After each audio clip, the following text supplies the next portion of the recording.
Well, I mean, it's just really big, you know?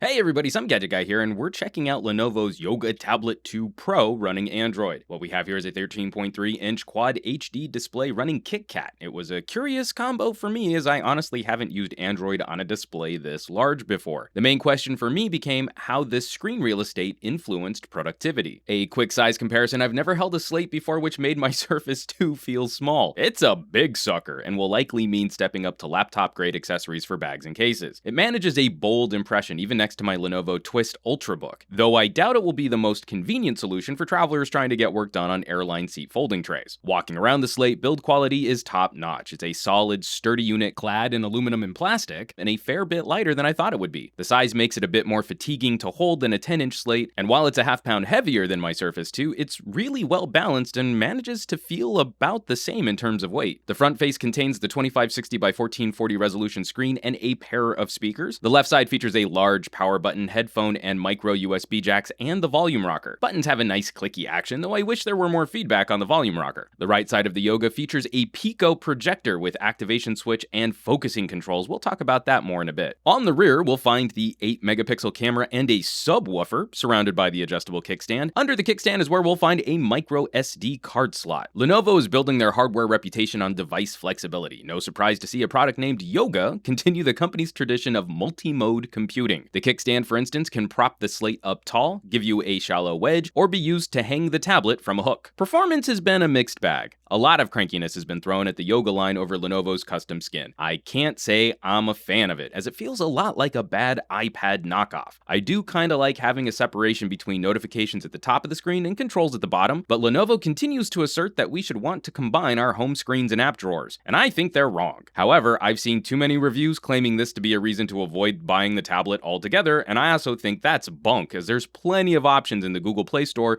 to reskin this tablet into something more presentable. If you decide this is the right hardware for you, take a minute while setting it up to throw on the Google Now launcher, and you'll probably be fine. Unfortunately, what a new launcher won't clear up are the little stutters you'll find throughout while navigating the UI. This is the first Android device I've used powered by an Intel Atom processor, and I think it needs some more software tweaking. When you're in an app or game, performance is generally very good, especially for driving such a high-res display. But moving around menus, pulling up the keyboard, transitioning from portrait to landscape, you'll see not the smoothest animations and transitions. Lenovo builds Windows and Android versions of this tablet, so the Atom looks like it was picked for the easiest cross-platform build, but the Android variant just needs a bit more polish. And this is the first Android tablet I've ever used where I would really recommend disabling all of the animations for smoother performance. Stepping away from some of those UI hitches, we have a powerful productivity tool. You'll have plenty of room for document editing, and Lenovo has a few apps whitelisted for floating window multitasking. It's handy to have a browser up at the same time you're checking your email or looking up a map. Hopefully more apps are added to this list, as it's a really nice feature which should be built into Android natively by now. As Android is still a mobile OS and not a proper laptop or desktop OS, you still run into apps whose developers don't know how to make good use of larger screens. It's always a bit silly when an app forces a portrait mode, for instance, cough, cough, Instagram, cough, cough, or how Facebook continues to serve your feed in a single column. The big screen here magnifies those issues when compared to apps like Google+,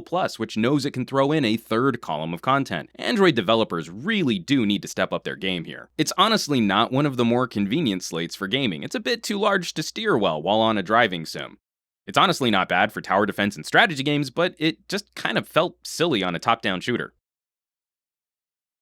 Aside from those app grumbles, throwing a wireless keyboard into the mix provides for a pretty decent laptop-like setup for document editing. If you're really into Google Sheets, you'll have an expansive canvas to work with, and we can always hope that Microsoft will update their Office app for proper tablet support soon. The Projector is an interesting add-on. I've never played with a Pico projector before, and this seems to work well for blowing up your display on a blank wall or screen. The image is 16 by 9 wide angle, and the resolution drops to 854 by 480, but the distances you'd be sitting from it works really well. Of course, the darker the surroundings, the better. Lenovo rates the bulb for 20,000 hours of use before it might burn out. I don't know if there will be some kind of replacement bulb service, or if you'll just be expected to replace the whole tablet, but over 2 years of projector bulb life makes sense for the overall life of this tablet. Battery life is also very good. I easily managed over 2 days of average intermittent use, email, writing the script for this video, social networking, and some video playback over Wi-Fi. Continuous screen on time will definitely cut into your battery because of this super large large display, but on the whole, it's a solid performer. The 9600 mAh cell should be good for over 8 hours of screen on time at medium brightness, and that's also enough room to recharge a phone in a pinch. For any extended run or projector use, I'd definitely recommend just plugging it in. If there's anything missing here, this device is big enough, I would have liked to have seen a full-sized USB port. You get kind of spoiled by tablets like the Surface, just being able to pop in an accessory without keeping track of little adapters. So where's that leave us with the Yoga Tablet 2 Pro? Lenovo is trying to introduce a more productivity-focused element to their line of Android tablets. Focused solely on the Android ecosystem, I think it works well. Great build quality, some innovative features, decent battery life, especially focusing on multimedia playback and presentations, it's a versatile offering. However, moving to this screen size, and with a street price of around $470, I just can't shake the feeling that a Windows 8 tablet might be the safer buy in terms of productivity. Your accessories like bags and cases start to become laptop sized, and the price begins moving you into the territory of Windows convertibles. If you want big Android though, it's either the more expensive Samsung Galaxy 12.2 tablets or this beast. Feature for feature, the Samsung is a snappier performer. I never thought I'd ever say that about TouchWiz, but the Lenovo looks like it could be the more flexible offering. With only two real solutions above the 12-inch screen size, you should have an easy time lining up which features are most important for you when making a purchasing decision. And of course, I want to hear from you folks. What are you looking for in a large tablet? How do you manage compromises between portability and productivity? What kind of impact does the operating system have on the tools you're shopping? Leave me some comments down below, as I love getting into those kinds of conversations. As always, thanks so much for watching, and be sure to subscribe to this channel for more reviews like these, and I would not be able to continue producing these videos if you all weren't out there sharing them with your family, friends, and on social media. So keep bringing more cool people to the party, as I've got some really fun stuff coming up soon. Hit that thumbs up button, and I will catch you all